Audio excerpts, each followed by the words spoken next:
Olá, tudo bem? Meu nome é Ricardo Beck, sou professor de informática, também sou orientador de estudos e estou aqui para falar um pouco contigo sobre a prova da Polícia Civil do Estado de São Paulo. Meu objetivo aqui não é, obviamente, dar o curso completo, mas sim analisar, fazer uma espécie de revisão dos principais temas para que você entenda como é que a banca pode proceder nessas nossas questões. É legal já que você compreenda que o edital mudou um pouco de padrão. Se você já segue a VUNESP há algum tempo, você vai observar que ela sempre trouxe aquele edital, digamos assim, redondo, bonitinho. Dessa vez a lei inovou, trouxe itens que costumeiramente não cobra. Por exemplo, a parte de hardware e a parte de segurança da informação. Então vamos dar uma olhada nisso. Meu objetivo aqui não é ler edital, é só para você se situar dentro dos próprios pontos do edital de informática. Então veja só. Ele diz lá no 5.8 que ele vai trazer hardware. Hardware é a parte mecânica do computador. Tudo bem, aí você pode perguntar, tá, Beck, como que pode ser uma questão de hardware nessa nossa prova da polícia? Pode ser assim, ó. O mouse pode ser instalado em um computador pessoal por meio de diferentes interfaces. Considerando os mouses que utilizam cabos, uma interface de conexão válida é... Aí ele traz um monte de siglas para você, e você tem que saber dessas siglas, então é algo importante de se estudar. Por exemplo, VGA. VGA tem a ver com a opção de vídeo. Assim como HDMI também é vídeo. Assim como DVI, assim como Super Vídeo, são opções que você tem de vídeo. PCI é uma interface, digamos assim, um barramento interno, uma interface que tem de comunicação de dentro do computador.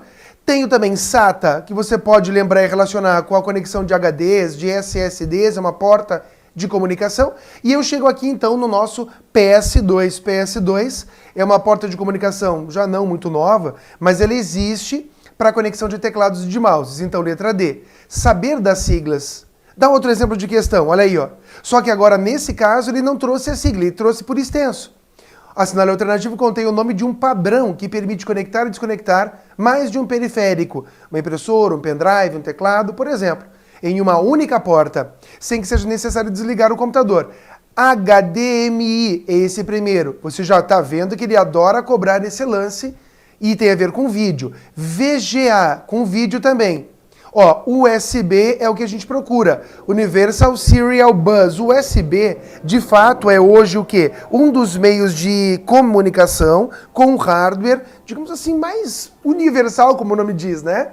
Você pode ter um teclado, pode ter mouse, pode ter um HD externo e assim por diante. Tem aqui o IDE. IDE é o antigo, estou sendo aqui mais simples, tá? É o antigo do SATA. IDE e SATA, mesma finalidade, mesma funcionalidade, conexão, por exemplo, de HDs. E eu tenho aqui a CPU, né? Que é o processador do computador. Então você já está sentindo que o estilo da tua questão de hardware pode ser nessa vertente, quando ele quer falar contigo a respeito de siglas. É óbvio, ele pode trazer uma questão mais pesada, que é o caso dessa. Em geral, os dispositivos USB estão dentre os de mais fácil conexão do meu computador com o sistema operacional Windows. Contudo, a Microsoft faz a recomendação que deve ser obedecida antes de instalar o dispositivo USB. Quando ele fala dispositivo USB, pode ser uma webcam, pode ser um mouse, pode ser qualquer coisa USB. Ele diz assim, ó, conectar o computador na internet, pois todos os drivers, vamos lembrar, driver é um software, driver é a parte do pensamento, é um programa que faz, é um software que faz o hardware conversar com o teu Windows, hipoteticamente, tá? De instalação devem ser buscados automaticamente em sites específicos. Isso que ele quer saber é a recomendação da Microsoft. Conectar o dispositivo apenas após o Windows ser totalmente carregado. Pode conectar antes, se quiser. Conectar sempre o dispositivo com o computador desligado. Pode ser com ele ligado. Instalar os dispositivos apenas na conta de administrador. Não precisa. Verificar as instruções fornecidas com o dispositivo para ver se é necessário instalar um driver antes de conectar o dispositivo, pois alguns exigem a instalação manual de drivers. Essa é a especificação da Microsoft. Isso é para te mostrar que poderá existir algum tipo de questão absurdamente difícil. Essa aqui gera dúvida sem dúvida alguma. E as anteriores é o que é mais comum de se observar, tá? Então a questão de hardware pode aparecer, toma cuidado com ela. Nossa sequência traz daí o sistema operacional. Dessa vez, a VUNESP não trouxe e disse para você, olha, eu vou cobrar o Windows 10. Olha, eu vou cobrar o Windows 7. Ele disse, vou cobrar sistema operacional. E aí abre o leque para poder cobrar o Windows 7, Windows 10, para cobrar Linux. Só que se você observar estatisticamente a VUNESP, ela não cobra muito Linux, ela cobra mais a parte operacional de arquivos e pastas com Windows, nesse estilo. Então saber a operação de arquivos e pastas é fundamental. Fazer as últimas questões que a VUNESP colocou à disposição aí, que você pode encontrar em vários sites, no próprio site de questões do Aprova você encontra, fazendo um filtro das questões da VUNESP, fazer essas questões é algo fundamental. No Microsoft Windows 7, em sua configuração padrão, um usuário selecionou um arquivo chamado notas.txt. Ele sempre fará referência ao nosso acessório, que é a parte integrante do Windows, que é o bloco de notas. O bloco de notas ele trabalha com TXT, não é esse caso, mas é legal que você saiba. No diretório, que é a mesma coisa que pasta, C2.A, esse é o caminho, usando o Windows Explorer. E pressionou o Ctrl X. Em seguida, ele abriu o B, que estava vazio. Então está lá na unidade C, tem uma pasta ou diretório chamado A e uma pasta ou diretório chamado B. Aqui tem o notas.txt, ele selecionou e recortou o Ctrl X. Depois ele abriu o B e deu um Ctrl V. Então ele tirou daqui e colocou aqui. Ele recortou e colou. Finalmente, Ctrl Z. Ctrl Z é o desfazer. E ele ainda existe, ou melhor, ele existe no próprio Windows. Então o desfazer é desfazer a colagem. Faz o quê? Volta a existir somente no diretório A. Ele desfez a movimentação. Então o arquivo notas.txt está no diretório B apenas? Não. Foi apagado? Não. Foi enviado para a lixeira? Não. Está no diretório A apenas, letra D. Está no diretório nos dois? Não. Então é um estilo de questão importante de Windows, principalmente aquelas questões que usam teclas de atalho como essa, ou aquelas questões que é clicar, segurar e arrastar. Lembrando que entre unidades diferentes ele copia e na mesma unidade ele move. Lembre-se disso. Saber das extensões é algo importante também.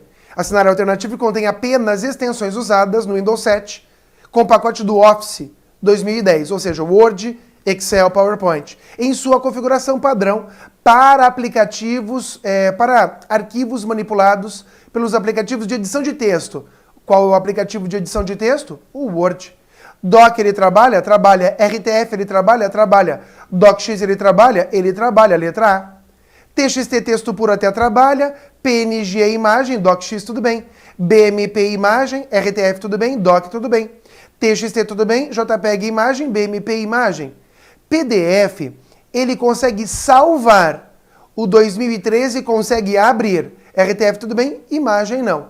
Então uma questão que traz aí extensões, que é algo que pode aparecer também. Então a parte de extensão e a parte de manipulação de arquivos e pastas, principalmente aquele lance de exclusão, é legal saber. Olha só, um usuário por meio do Windows 7, em sua configuração padrão, deseja tentar recuperar um arquivo excluído acidentalmente e sem usar a tecla Shift. Por que ele coloca sem usar a tecla Shift? Porque Shift mais um comando de exclusão exclui o arquivo ou pasta, ou arquivos e pastas, permanentemente, ou seja, sem enviar para a lixeira. Então tem que lembrar que o Shift del ele tem a finalidade de excluir permanentemente arquivos e pastas. Para isso, o programa nativo que deve ser utilizado é a lixeira. Lixeira, quando você apaga usando o del, e você também pode mandar para a lixeira usando Ctrl mais D, é isso mesmo, também Ctrl D.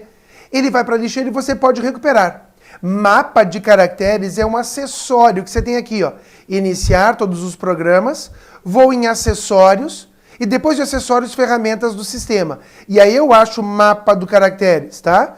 Onde você pode achar aqui diversos caracteres, símbolos, marca registrada e tudo mais, e colocar dentro de qualquer sistema que você queira. Ó, marca registrada, por exemplo, tá? Ó, copyright aqui do lado do ordinal feminino. E aí você insere. Então, o mapa de caracteres é isso. Painel de controle é uma área de configuração. Limpeza de disco, cuidado. Limpeza de disco também é uma ferramenta do sistema e tem qual finalidade? Tem a finalidade de liberar espaço no computador. Não vai confundir com desfragmentador de disco.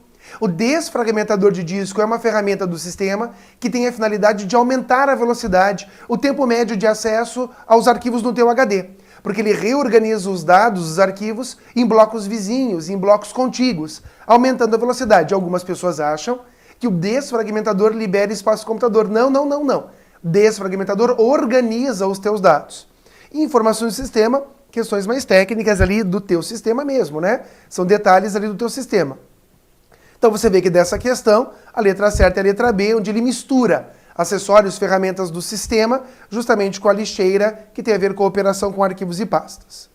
Ele traz na sequência para você a possibilidade, ó, em 2016, de cobrar o Linux. Então a Assinale Alternativo contém um comando Linux sobre o aplicativo. Então duas coisas que a VUNESP pode cobrar sobre Linux. Comandos e ela pode cobrar diretórios. Então eu vou trazer assim, ó, não adianta querer decorar todos os comandos, mas os principais. Então a Assinale Alternativo contém o comando que abre o aplicativo, que pode criar e editar arquivos do usuário. LS? Não, o LS é de list, é para mostrar o que tem no diretório. LS é de list, é para mostrar o que tem no diretório. CD, de Change Directory, é para entrar num diretório, sair de um diretório, é para você passear nos diretórios. RM, de Remove, para você remover arquivos e pastas. Tem lá também o RMDIR, para remover diretório. Eu tenho o MKDIR, para criar diretório. Make Directory. O VI é, de fato, um editor de texto que você pode usar. O Write, nada a ver. Então aqui a letra D é o VI, tá? Então cuidado com esses comandos, eles podem cair. Se você pensar nos diretórios, olha que legal. O diretório Home é o diretório que traz o quê? Os arquivos dos usuários. É o diretório que mais cai. Tá, tem vários. Tem o diretório TMP de arquivos temporários.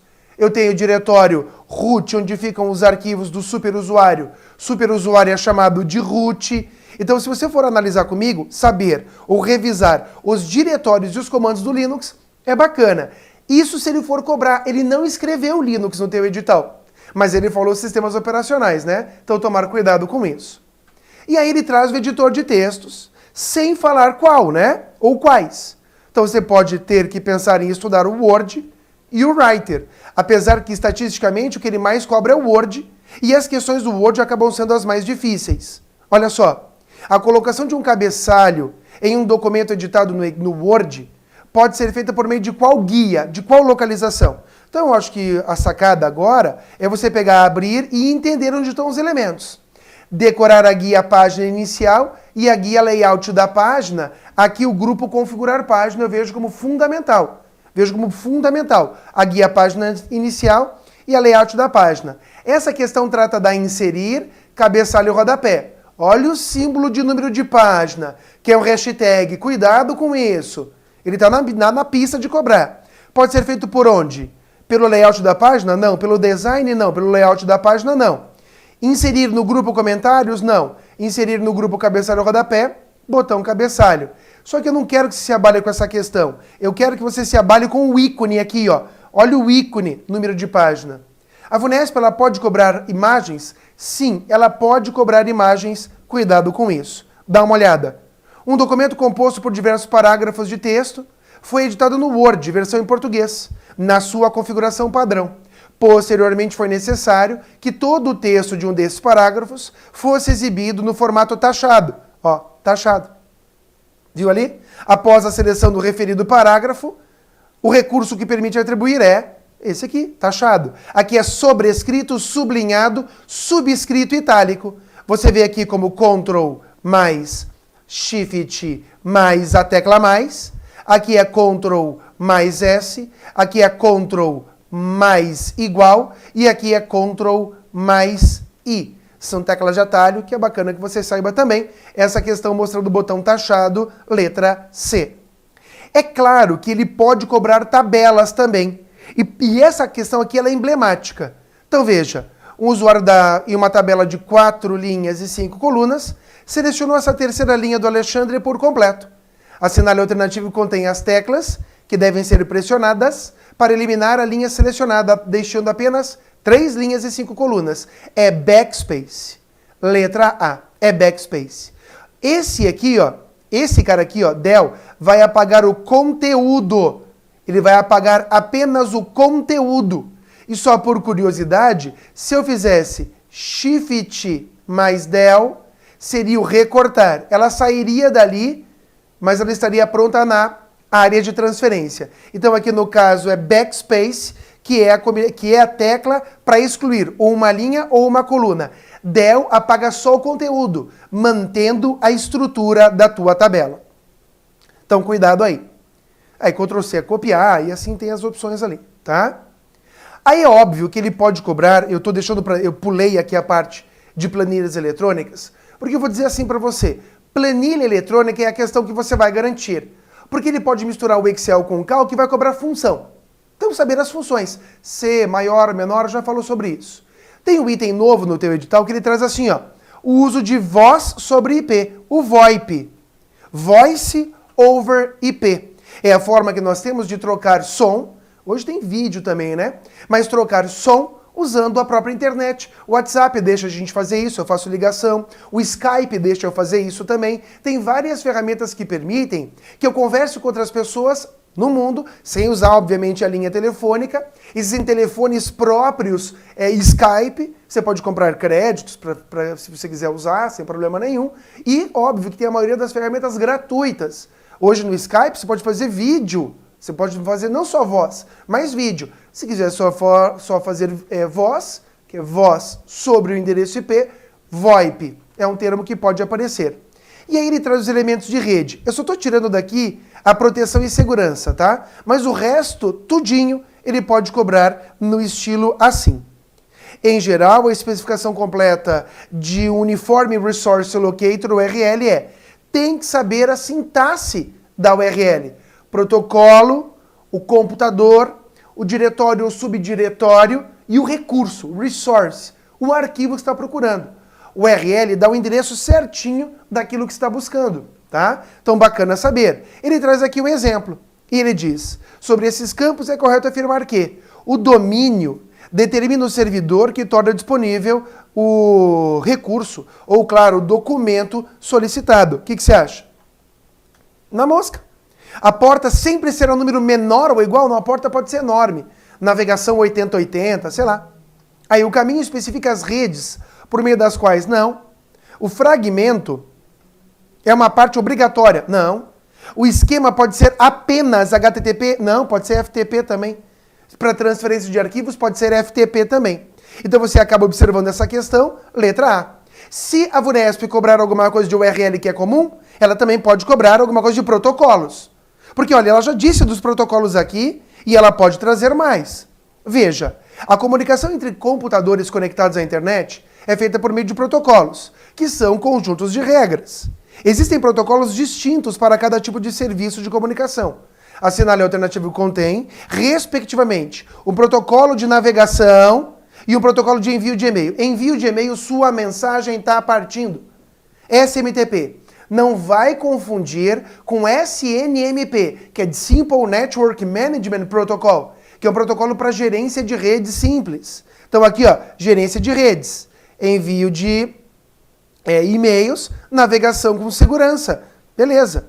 Navegação com segurança, transferência de arquivos, cuidado com FTP, envio de e-mails. Envio de e-mails, gerência de redes. Chegamos aqui nessa questão de protocolos, na letra B de bola, tá? Então pode ter alguma coisa nesse sentido ou assim. Ele pode trazer busca na internet? Pode. E na busca da internet, ele acaba trazendo aqueles elementos do próprio Google. Entre aspas, expressão exata, menos, ele tira da busca, ponto, ponto. Não é um em cima do outro, esse é ponto, ponto. Intervalo na busca. Saber desses elementos de busca do Google é importante também, tá? Tem aqueles elementos tipo assim, ó. Tipo assim é ótimo. Tipo assim, ó. Site, dois pontos. Você põe o site. Ele só vai buscar dentro desse site. Aí tem lá, sei lá, file type ou, sei lá, PDF. Ele só vai buscar por resultados que mostrem arquivos PDF. Então assim você consegue ter uma noção de como funciona ali. É claro que ele traz também a parte de correio eletrônico. E depois ele traz mensageria, olha só, eletrônica, conceito e utilização. Ele pode cobrar o Outlook nesse sentido? Poderia cobrar. E aí é claro que a questão fica mais difícil quando ele acabar cobrando o Outlook. Mas tradicionalmente ele faz isso. Ele traz uma questão mais simples com operação de e-mail. O seguinte e-mail foi encaminhado para vários destinatários, conforme ilustra a figura, convidando para uma reunião. Paulo, Rafaela, José, João, Silvio, Pamela, Antônio, Daniela, Flávia, Pamela de novo, ó. Pamela de novo. José Carvalho de novo, ó. José Carvalho de novo. Prezados, bom dia, blá, blá, blá. Assinale a alternativa que só apresenta os e-mails de quem recebeu o e-mail em duplicata, convidando para a reunião. Foi a Pamela e o José. Foi a Pamela e o José. Porque você sabe que no no Concópia, um enxerga o outro. No Concópia oculto, eles vão ocultos, mas entenda, eles vão receber 2 cópias do e-mail. E aqui em assunto, se eu quiser mandar uma mensagem sem assunto, eu posso, é permitido. Esse é um tipo de questão de e-mail tradicional para a VUNESP, legal de se saber, mas ele pode trazer alguma coisa mais pesada do Outlook. A imagem a seguir retirada do Outlook é em sua configuração padrão, mostra algumas marcas que podem ser colocadas em mensagens de e-mail.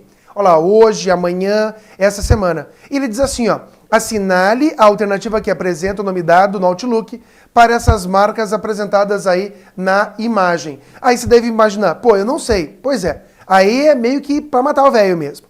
Acompanhamento letra C. Se eu abrir aqui um Outlook para você acompanhar comigo, olha só, vou abrir aqui uma janela do Outlook para que você veja que eu tenho a possibilidade também de prioridade. Esse lance da prioridade é legal. Você pode marcar com uma exclamação vermelha de alta prioridade e uma seta azul para baixo, como se fosse de baixa prioridade. Tem essas possibilidades também, tá? Então, só para você ter uma noção, esses nomes que aparecem, às vezes estão inventando, mas às vezes não. Dá uma olhada comigo aqui, ó. Se eu vou aqui em marcas, eu tenho a possibilidade do... Não, eu tenho o acompanhamento aqui, mas se eu fizer um novo e-mail, ó, o acompanhamento, olha ali, ó. E eu tenho alta prioridade, baixa prioridade. Legal saber que na guia opções eu posso mostrar ou ocultar, ó, os cabeçalhos de e com cópia, tá vendo ali, ó? Muito importante. Outro item importante aqui do ponto de vista de revisão. No formatar eu posso escolher o tipo de dado que vai ali, ó. HTML, posso ter links e tudo mais. É um texto sem formatação, ele diz lá em cima. Ou ele pode ser um arquivo enriquecido, um texto com mais recursos aí de editores de texto, tá? Então você tem aí essas opções à tua disposição. Aqui no caso era acompanhamento, letra C. Se ele trouxer de e-mails questão de Outlook, saiba, será mais difícil. A sequência, eu trouxe assim tudo taxado e aqui em negrito, para você ver que a parte de proteção e segurança também é importante.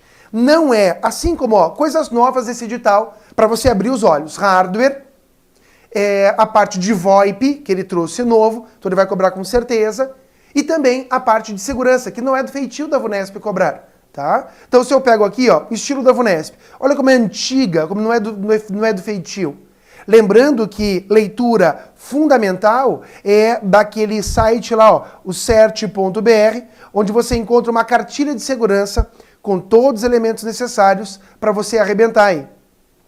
O estudante desatento teve seus dados bancários, financeiros e informações sobre os hábitos na internet transmitidos do seu notebook para uma empresa localizada na Ásia, sem o seu conhecimento ou consentimento, por um programa que se alojou no seu computador. Então, o programa que espiona você é quem? É o spyware. Uploader é que quer mandar para a internet. Hacker e cracker são, digamos assim, figuras da internet, o cracker principalmente, que tem um fundo malicioso, malvado. Browser é um navegador. Internet Explorer, Google Chrome. Então aqui você vê o spyware. O spyware pode ser, tem vários tipos, pode ser o keylogger, que pega o que você digita, pode ser o screen logger, que pega a área onde você clica com o mouse, tá? Então esse é um tipo de questão que pode aparecer aí, letra B seria essa. Óbvio que ele pode trazer, e eu vejo muita importância nessa questão, para a nossa prova da Polícia Civil de São Paulo. Veja, segundo os padrões internacionais de segurança, blá blá blá, a propriedade básica da segurança responsável por garantir que a autoria de uma transação não será negada, que também é chamada de não repúdio, que ela não será repudiada. Não repúdio é a irretratabilidade. Letra B. Mandei uma mensagem assinada digitalmente. Eu não tenho como negar que eu mandei a mensagem, eu mandei. Então, vale a premissa do não repúdio ou da irretratabilidade. Quais outras premissas a assinatura digital garante? Integridade, porque se alguém mexer na tua mensagem, ela vai ficar pichada, e também a autenticidade. Essas três primeiras, elas são garantidas pela assinatura digital. Olha ali, ó. Disponibilidade é que o serviço está sempre disponível. Se um site sofrer um ataque, hipoteticamente de negação de serviço, e travar, ele não está mais disponível para o público. Então, fere a premissa da disponibilidade. E a confidencialidade tem tudo a ver com a criptografia. Então, eu fosse você, eu dava uma estudada bem forte nessas premissas da segurança para a nossa prova aí da Polícia Civil de São Paulo, tá? E por fim, eu deixei para o final mesmo, a parte do editor de planilha eletrônica, onde ele pode citar o Excel e também ele pode colocar na jogada o Calc. E aí eu vejo que nesse caso ele vai colocar os dois na mesma questão. E aí o que eu tenho que saber? Tem que saber as funções C, maior, menor, máximo, mínimo. Tem que saber essas funções. É preciso também conhecer a ordem dos operadores aritméticos. Lembrando, operador é um símbolo e eu faço como? Primeiro eu faço quem estiver dentro dos parênteses, depois a potência, depois multiplicação e divisão. Se existir na tua expressão somente multiplicação e divisão, dê prioridade para quem aparece mais à esquerda. Depois soma e subtração. Dá uma olhada nessa questão. É sempre nesse estilinho, ou às vezes ele coloca as alternativas aqui como funções para você observar. Então olha ali, ó. Assinale a alternativa que apresenta o valor, que será exibido em C5, que é aqui, após esta ser preenchida com a fórmula B4. Quem que é B4? B4 é 2, mais C, vamos lembrar da sintaxe da função C? C, condição, ponto e vírgula se for verdadeira, ponto e vírgula se for falsa. A minha condição aqui é, deixa eu até deixar isso aqui mais para baixo, ó. A minha condição é isso aqui, ó. Se for verdadeiro é A3, se for falso é C1. É só isso, Ricardo? Só isso. B1. Quem que é B1? B1 é 5. Quem é B2? B2 é 2. 5 vezes 2 maior que 10. 5 vezes 2 é 10. 10 é maior que 10? Não. Não. Então é falso. Então, o meu cálculo vai ficar igual a B4 mais C1. Que isso vai dar o quê? Quem é B4? B4 é 2, mais quem é C1? C1 é 4. 2 mais 4 dá 6. Contemplado na letra B de bola. Sentiu o drama? Viu como é que funciona? Saber esse tipo de questão é importante. Olha outro formato. Então, aqui você viu um formato. Olha outro formato. Trazendo o Conte C agora. Da seguinte tabela presente na planilha do Excel. Tá ali, ó. Poderia ser Calc, daria na mesma. Suponha que a seguinte foi digitada em C6. Nem aparece C6 aqui, ó. Vai contar. Contar é 1, 2, 3, 4, 5, 6. C. Neste intervalo, esta condição. Perceba que a condição aqui, como coloca menor, maior, pode até colocar diferente, né? Esse é o símbolo de diferente. Tem que estar entre aspas. Legal. Então, de A1 até C4. De A1 até C4. Ele quer contar o quê? Quem for menor do que 4. Ele quer contar. Então, ó, 1, 2, não conto. 3, 4, não conto. Não conto. 5, não conto, não conto, não conto, não conto. Então, ele vai dar 5. Quem é menor que 4 contando, ele dá 5. Conte C. O conte é ponto C. Mas há a possibilidade também do soma-C, ou soma-se. Tem a possibilidade do média-C. Então, o que eu fiz aqui? De forma bem direta e rápida, como você percebeu, eu passei por esse imenso edital de informática, trazendo emblematicamente questões da VUNESP e a forma como elas podem ser cobradas. E realçando, atentando a você quais são as tuas chances. A tua chance está dentro das questões de Excel, saber dos 3 assuntos, hardware, VoIP e segurança da informação, porque foi adicionado. as questões mais difíceis da sua prova serão, ou será, de Word e, se for o caso, questões de busca na internet. Serão as mais difíceis. As mais fáceis, talvez, as de correio eletrônico, que ele possa trazer alguma coisa mais tranquilo, e talvez questões ali do Windows, de manipulação de arquivos e pastas, ou talvez, aí, se for o caso, de extensões, tá bom? Qualquer dúvida é só entrar em contato. Lembre-se sempre de seguir os professores, a gente está aqui sempre à disposição, colocando dicas e tudo mais. Então, aproveite. Essas dicas são fundamentais, guarde para você, analise, estude-as para garantir bem a tua prova da Polícia Civil de São Paulo, tá bom? Então, um grande abraço para você, bons estudos e até mais.